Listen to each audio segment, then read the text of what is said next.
Kemudian puasa yang makruh hanya satu, yaitu mengkhususkan puasa di hari Jumat, Sabtu atau Ahad.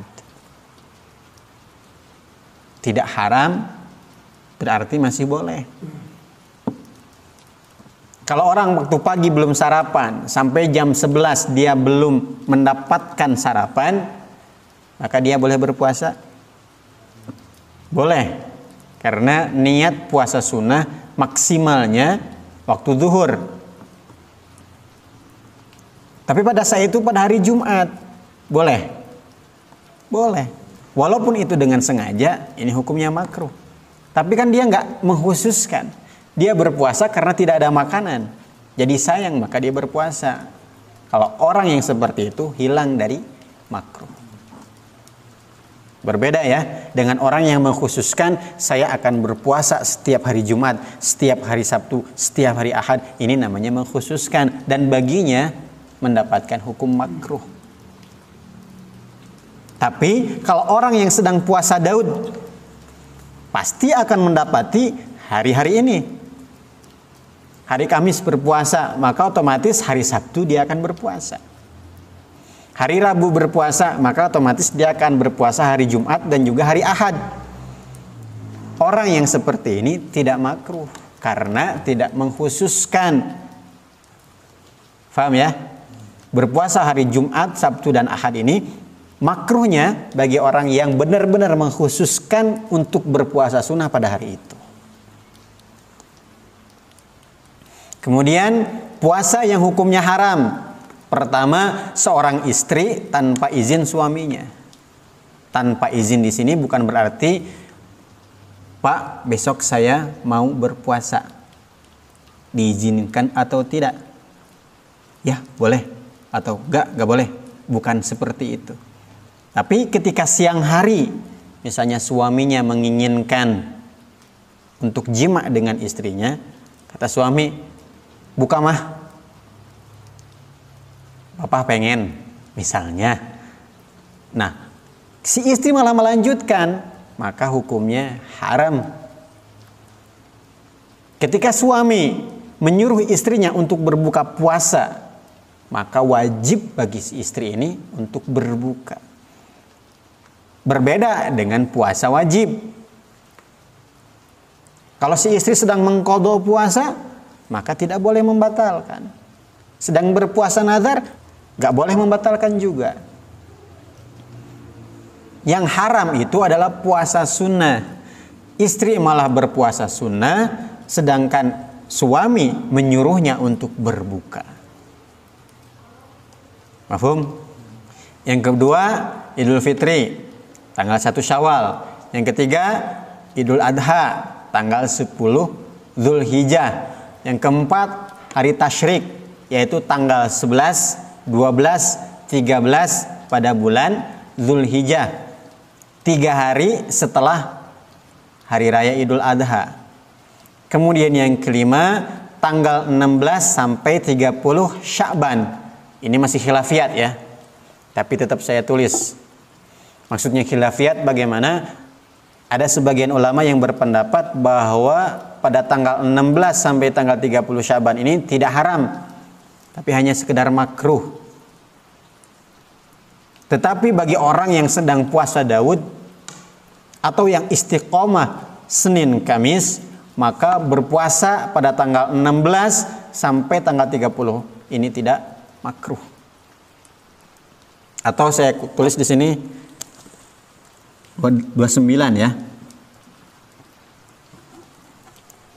Karena tanggal 30-nya ada pembahasan tersendiri. Jadi ini masih khilafiyat. Kalau istiqomah Senin Kamis, silahkan lanjutkan. Tapi kalau tanggal 30, satu hari sebelum masuk bulan Ramadan, ini haram. Kenapa? Karena pada saat itu dinamakan hari keraguan. Apakah sudah masuk bulan Ramadan atau belum? Karena ada kemungkinan tanggal 30 Sya'ban ini adalah tanggal 1 Ramadan. Karena bisa jadi Sya'bannya 29 hari gitu. Jadi ditinggalkan berpuasa pada tanggal 30 30 Sya'ban.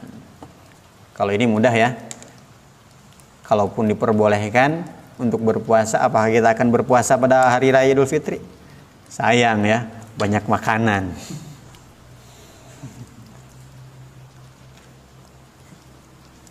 Ini diantara hukum-hukum berpuasa, yang wajib, yang sunnah, yang makruh, dan yang haram. Bagi yang mau menambahkan, silahkan tambahkan di komentar. Ada pertanyaan? Bismillahirrahmanirrahim. Assalamualaikum warahmatullahi wabarakatuh. Ustaz, saya mau bertanya, bagaimana hukumnya kan puasa mutih dan Puasa mutih adalah puasa yang mubah. Mubah itu boleh-boleh saja. Nggak ada kan haram, makruh, sunnah, ataupun wajib. Nggak ada sama sekali. Puasa mutih ini hanya puasa yang dianjurkan oleh mursyid-mursyid thariqah, ataupun dianjurkan oleh ulama-ulama, oleh guru-gurunya. Kenapa puasa mutih? Karena dengan mutih, tanpa makan daging, ini akan melemahkan nafsu. Berpuasa saja sudah melemahkan nafsu, ditambah dengan mutihnya. Makan hanya perkara-perkara yang putih, beras atau nasi, kemudian air putih, garam, hanya itu saja. Dengan demikian nafsu akan semakin terkekang.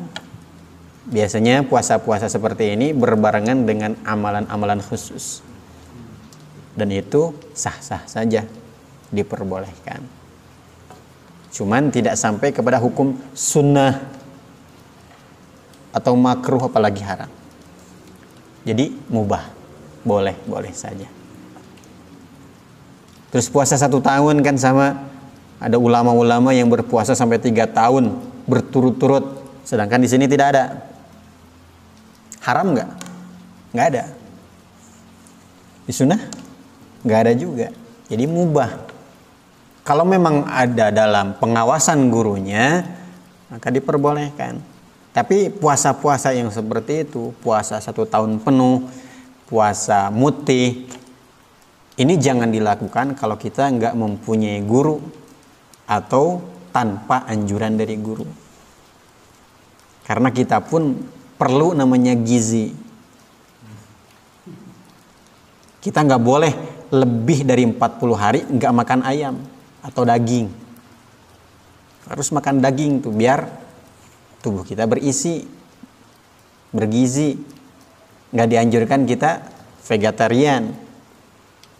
Ya kalau nggak bisa makan daging, minimalnya ada gizi yang lain. Susu misalnya, susu murni. Jangan susu kental, yang mana itu hanya gula saja. Sedangkan kalau puasa mutih nggak boleh kan minum susu. Kenapa? Karena walaupun warnanya putih, tapi berunsur hewani, dari hewan. Mafhum ya? Ada yang lain? Nggak ada? Jadi intinya puasa-puasa di lain hari-hari yang disebutkan ini, puasa full 1 tahun, puasa weton memperingati kelahiran kita. Kalau di hari Jumat puasa wetonnya ya berarti makruh. Kalau pada hari Senin puasa wetonnya berarti sunnah. Dan jangan diniatkan puasa wetonnya dulu, tapi diniatkan puasa Senin Kamisnya dulu. Setelah itu sekalian memperingati kelahiran. Jadi tidak sampai kepada hukum haram. Sah-sah saja, artinya mubah. Selagi tidak melanggar syariat, maka masih diperbolehkan. Yang haram kan cuma ini. Selagi itu bagus, silahkan. Mafhum ikhwan? Kalau nggak ada pertanyaan lagi, kita tutup dulu sampai sini. Mudah-mudahan Allah Subhanahu wa taala fahamkan kita semuanya. Yang betulnya dari Allah Subhanahu wa taala, yang salahnya dari kebodohan saya, kekurangan saya. Wallahu a'lam bishawab. Kita tutup dengan doa kifaratul majlis. Subhanallah wa bihamdihi, subhanakallahumma wa bihamdika, asyhadu an la ilaha illa anta, astaghfiruka wa atubu ilaik. Wassalamualaikum warahmatullahi wabarakatuh.